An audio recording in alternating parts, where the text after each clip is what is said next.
অভিজিৎ দেব ভৌমিককে আদালতে তোলার সময় ছোড়া হলো ডিম। কোচবিহার তৃণমূলের প্রাক্তন জেলা সভাপতিকে লক্ষ্য করে চোর স্লোগান।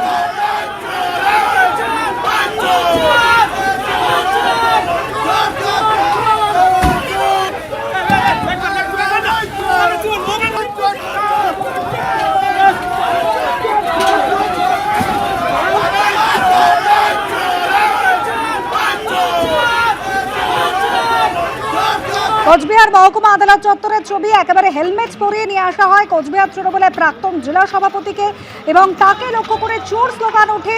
তাকে উদ্দেশ্য করে ছোড়া হয় ডিমও। হাতে হেলমেট রয়েছে, তাকে নিয়ে প্রবেশ করছেন পুলিশ আধিকারিকরা। সেই সময় তাকে লক্ষ্য করে ছোড়া হলো ডিম। বেরানোর সময়ের ছবি, যখন তাকে হেলমেট পরিয়ে বার করা হচ্ছে।